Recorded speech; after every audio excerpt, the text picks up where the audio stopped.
Good afternoon. The Audible is on the air. We're going to be with you here for about a half an hour talking Miami Dolphins and taking your questions. If you want to get questions, you can send them in via Twitter. Just go hashtag the Audible. We'll get your questions. We'll get them on there. You can watch us on Facebook moving forward.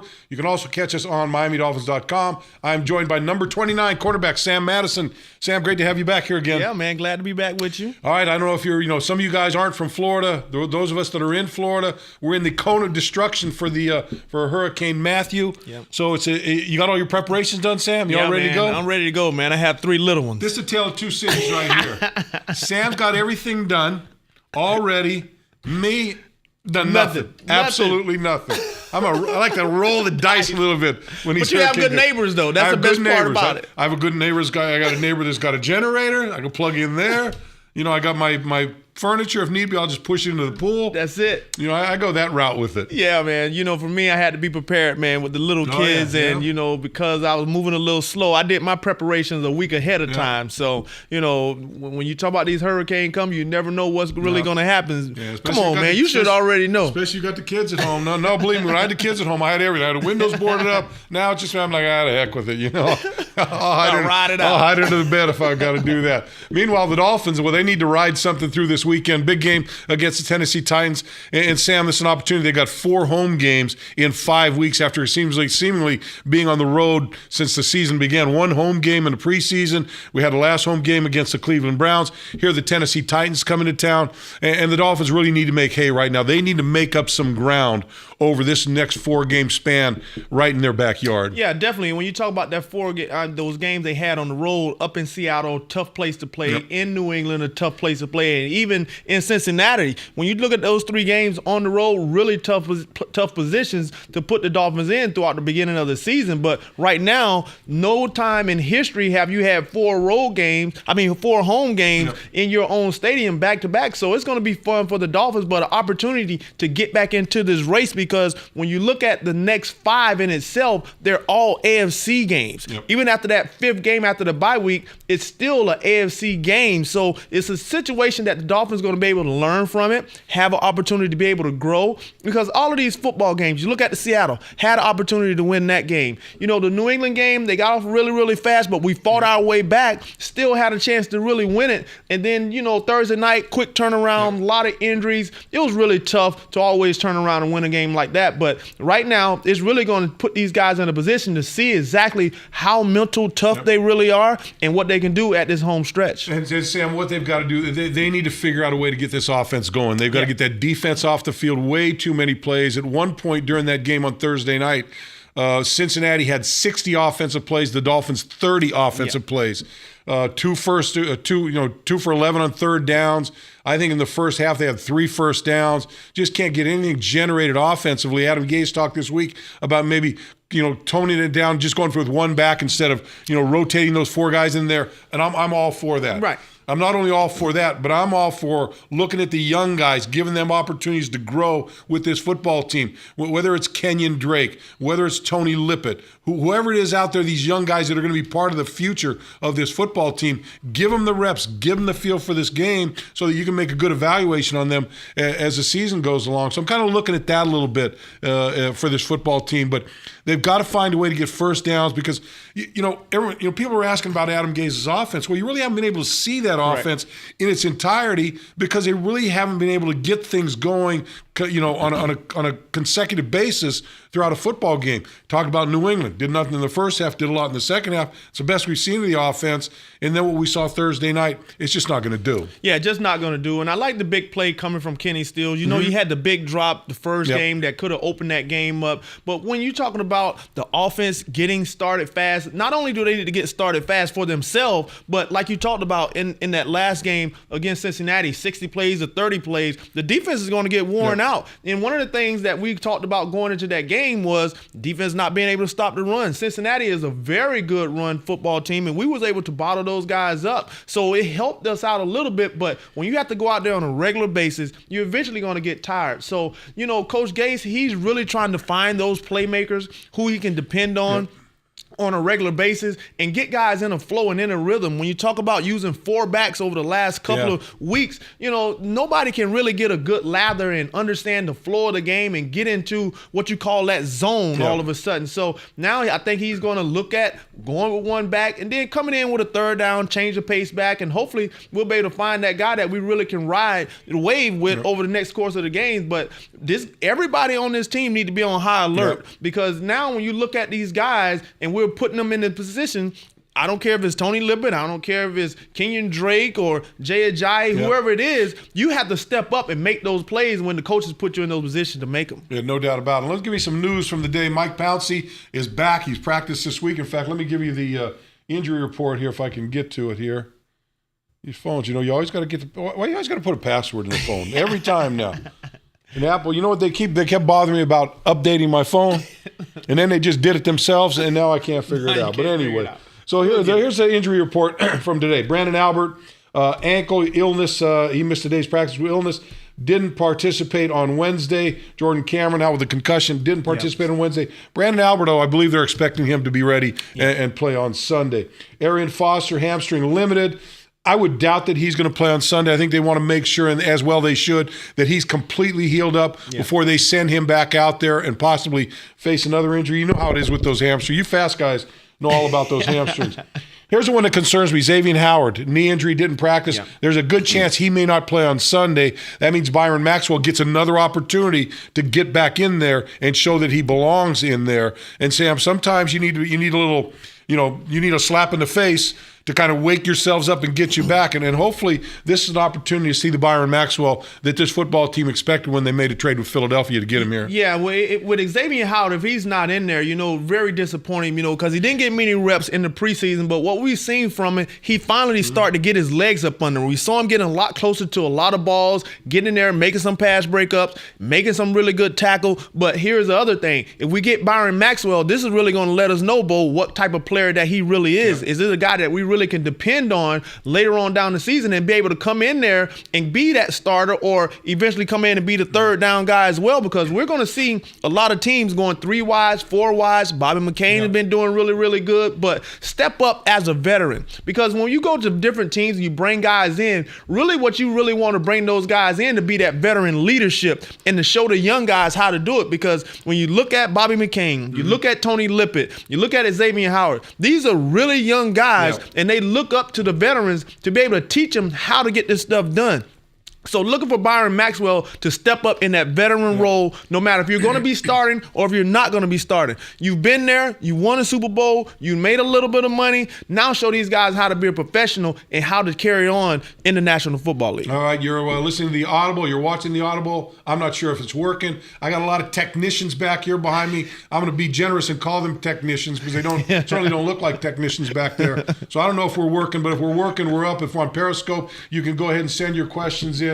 Just hashtag the Audible. We'll go ahead and get those questions and go through here. You can catch us on MiamiDolphins.com. You can catch the archives on the Miami Dolphins Facebook page as well as the MiamiDolphins.com. So if you want to catch up and get it there, if you want to get some questions in, again, just hashtag the Audible. All right, the Jelani Jenkins didn't practice groin. Not sure what his situation. Koamisi practices limited basis with a neck injury. Like to see him back out in the football field. But Pouncey back is Pouncey's a big plus for this team coming back. Definitely a big plus, because he's very versatile. Remember, this is a guy that can snap the ball, not only be able to snap the ball, be able to pull and get out in front of the running back and make some key blocks down the football field. But yet still having a guy that understands and knows what you're going to get from him every single time. And now it solidifies everybody else and make the offensive line more comfortable. Yes, Steen and all the other guys, they did really, really good while they were in there. But having Mike Pouncey, a Pro Bowl center, a guy, a perennial Pro Bowler,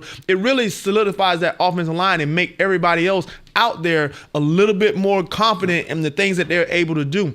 Even with Adam Gase, play calling. Now you'll be able to understand the blitzes, how these guys coming, and he's going to make the correct adjustment get everybody in position to make the right block. And now hopefully we'll be able to see the ball being forced down the football field and making some big plays. But having Mike Pouncey back is huge. And he's ready. He's anxious to get out there and really show the things that he's able to do and how he can help this offense go forward. Sam, you touched on something a little bit earlier. You talked about veteran players helping rookies, helping young players to learn how to play the game. And I can remember sitting back there, sitting over there watching you guys. And when you came in, when Pat came in, Pat Surtain, Terrell Buckley was there. Yep. And I'd watch you guys every time you'd come off the field.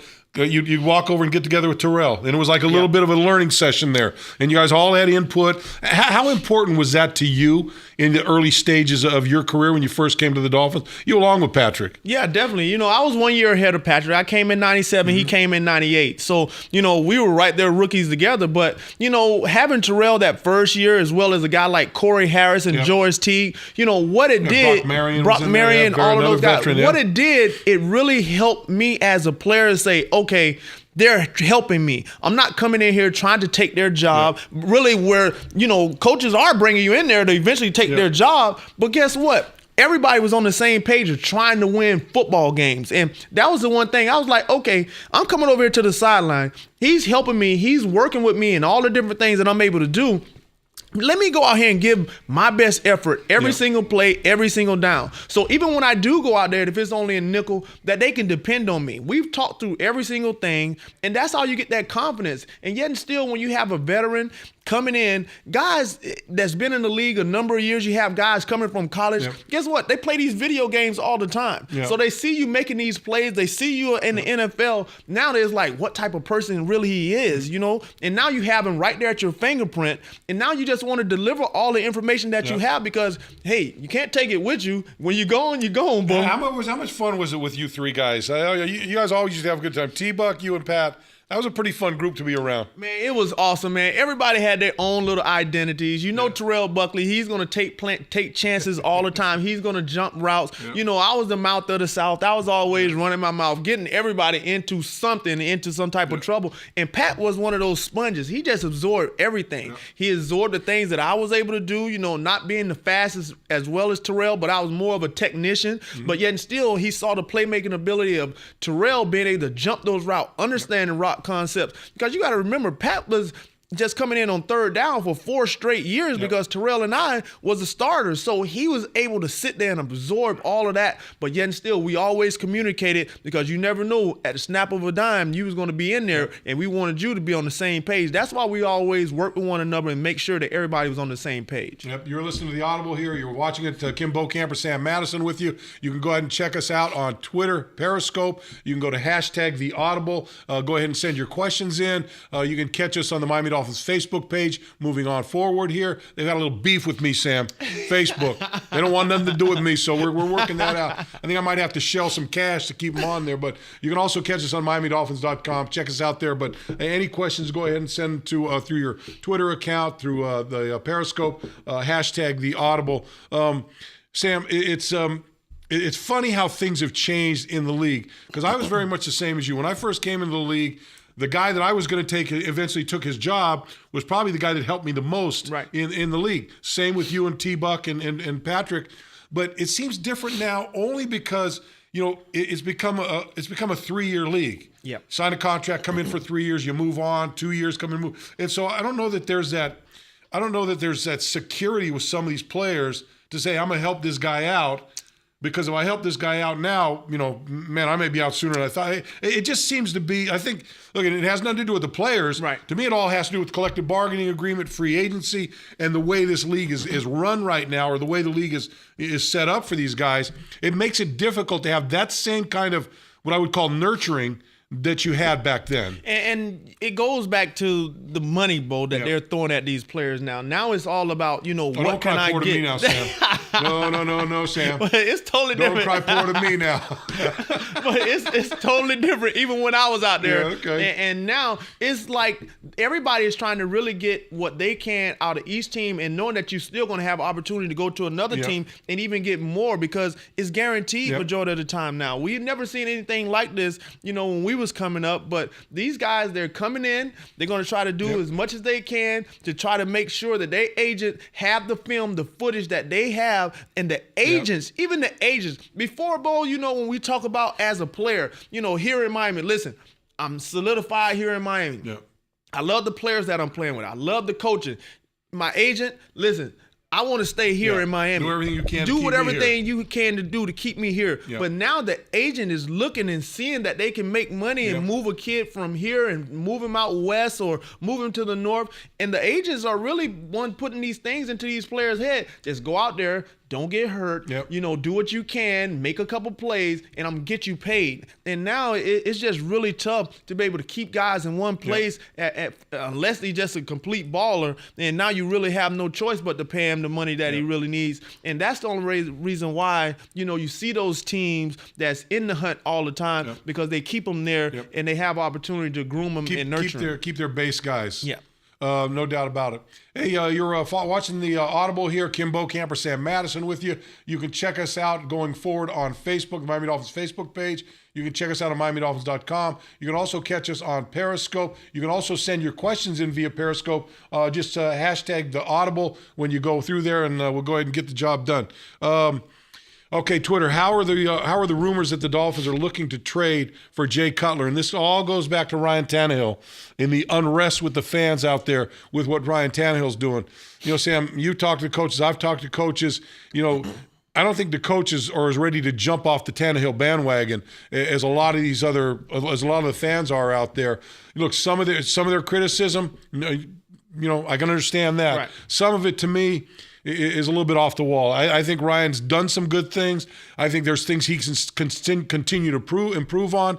But, man, trying to make a change in the middle of the season is very, very difficult in this game right now. For anybody that's trying to say, hey, let's make a trade, let's bring somebody else in, you can forget about it. Ryan Tannehill is not going anywhere for the 2016 season. I'm looking at Coach Gase. He's going to do everything in his power to get the most out of Ryan Tannehill. And there's still some to gain right there, Bo. Yes, we're a little bit frustrated, not stepping up in the pocket at times. When there's a window, you're very athletic, being able to run. But guess what, guys? We're still talking about a brand new offensive system. You're still talking about wide receivers getting into their rhythm. Still talking about the offensive line, like we just talked about. Mike Pouncey, your perennial All-Pro, he hasn't played a game yet for this guy, for Coach Gase. So Coach Gase is going to stick with Ryan Tannehill as long as he can stand on both legs and he's able to throw the ball. And he's still, no running game. Don't even know who's going to be the starting running back from week to week. A lot of different things. So everybody that's on that train that's trying to get rid of Ryan Tannehill, believe me, he's not going anywhere this year. And Coach Gase is going to try to get the maximum out of him because that's what he's known to do. And hopefully we can get him on the same page. And this comes via Twitter. Yo, go get A.J. McCarron. It amazes me how what has he done? What is he done? What is he going to do? What is he going to do coming in 6 games in? To turn the tides of this football team. I think people got to understand out there, you've got 53 horses you're riding here. Right. And you're going to ride those horses with. The only way you're not going to ride those 53 in is when one gets hurt, and falls off, and then someone else comes up. If he was that good, he'd be on somebody else's team. You're darn right. What's the status on Arian Foster? Well, Arian Foster, I mentioned earlier, did practice today on a limited basis.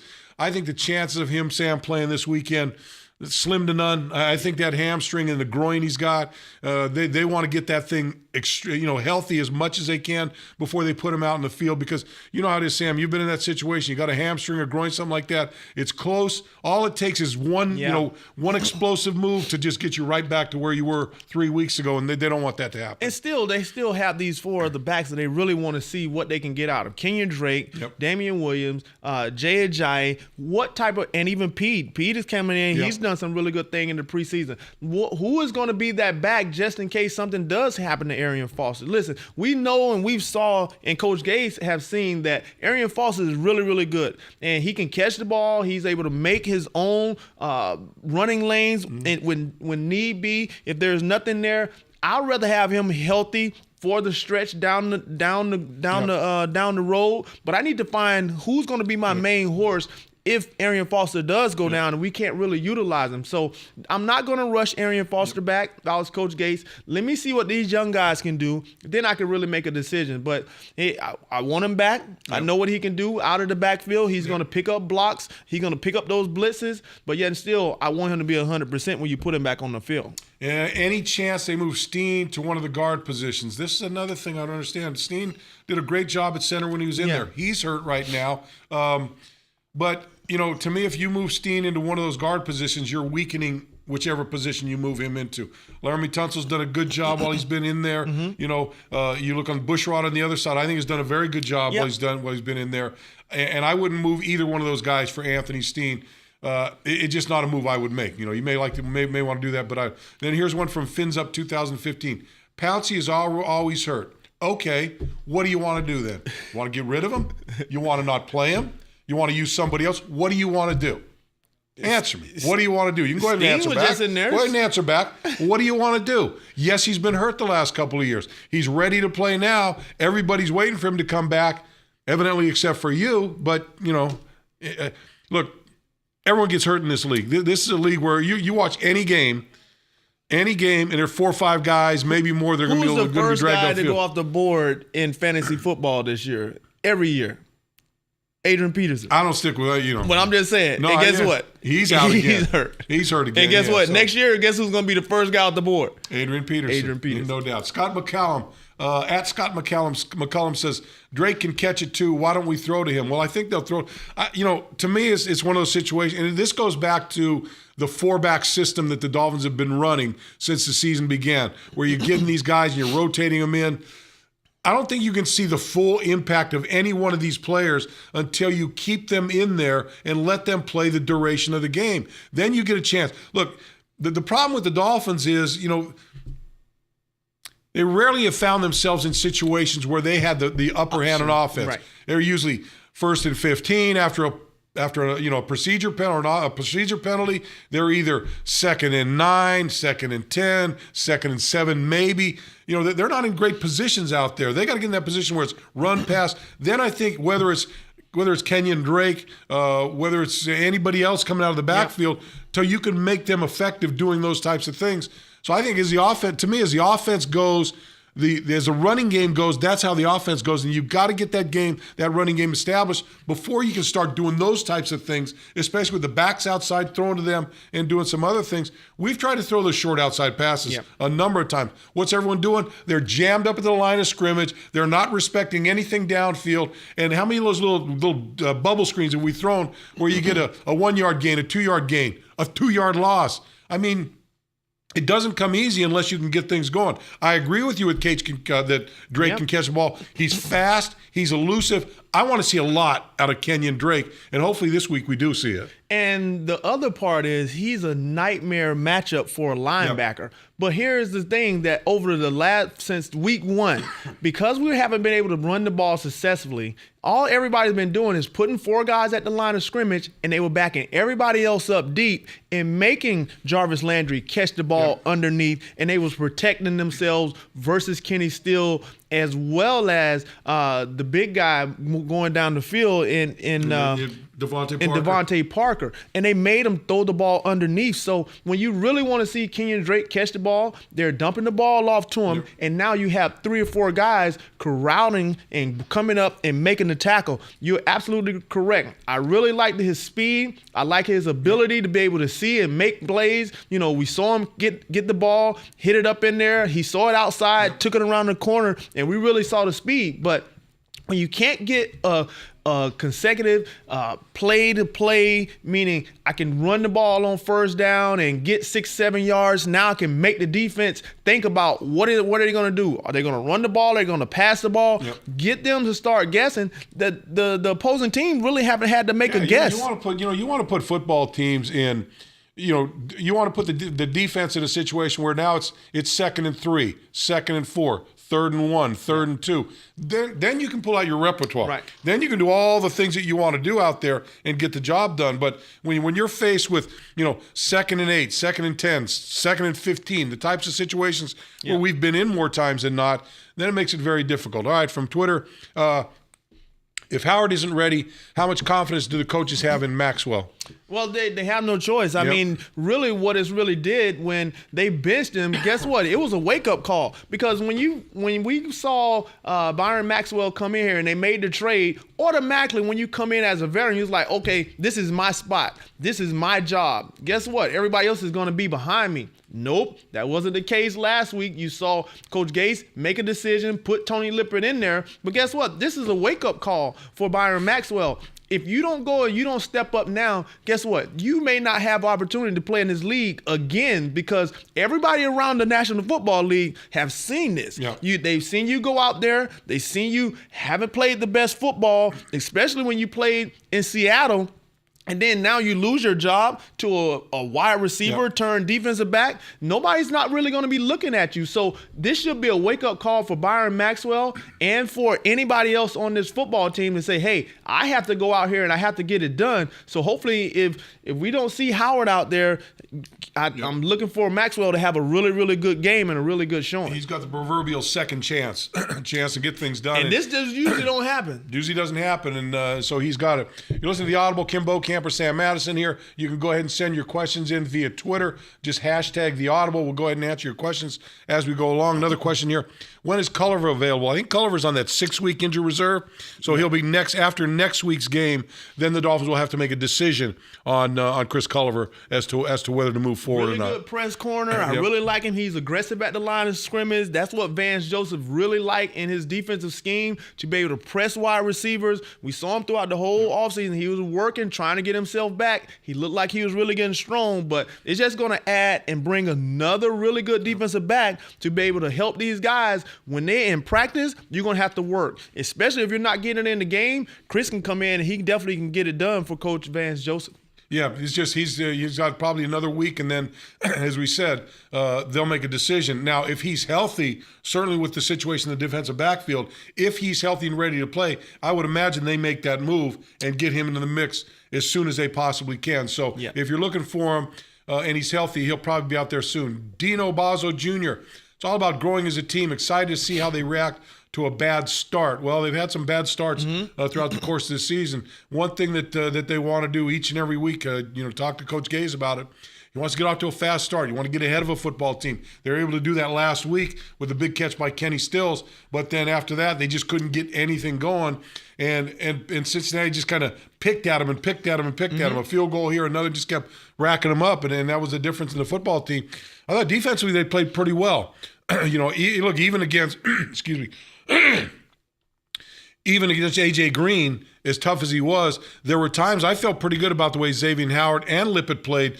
Not because they were making a lot of plays, but I saw two guys really battling against one of the best receivers in the National Football League out there. Look, he made his plays. I think he had, 166 yards, 8 or 9 receptions, 166 yards, and certainly not the way you want a guy to play against you. But I liked some of the things I saw about those two young corners out there. Listen, little things, little small details. And after having an opportunity to hear Coach Gase talk about it, as well as Coach Vance Joseph, but watching the film, it's just little small details that's really hurting the Miami Dolphins. And these are just young players, but they've had a couple of games to get under their belt so far, and hopefully they can make the adjustments because, this is a copycat league. All the things that they've already seen, guess what? They're going to see them again. So when you see these plays over and over again, and you had an opportunity to be able to go out there, understand how they're trying to attack you, and look at Vance Joseph. They're running screen plays, and guess what? He has a blitz coming right into it. Perfect call, perfect situation. The guys just didn't go out there and make the play.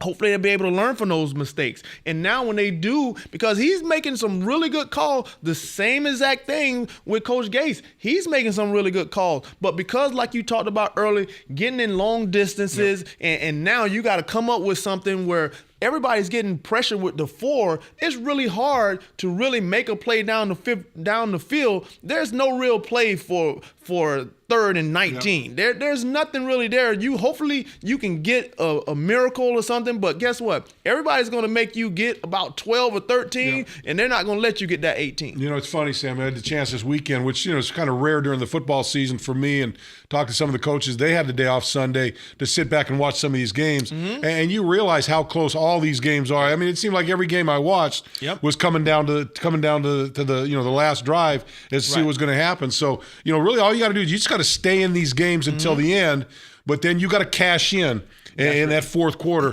when things happen. And that's what this football team has to do. They need to figure out a way to get to a quick start, stay in the game, keep it tight, which is exactly the game plan they had up in Seattle and almost had that thing done had they made one defensive play. But those are the types of games this team has to play in, and they've got to learn how to make the plays at the end that give them the opportunity to win.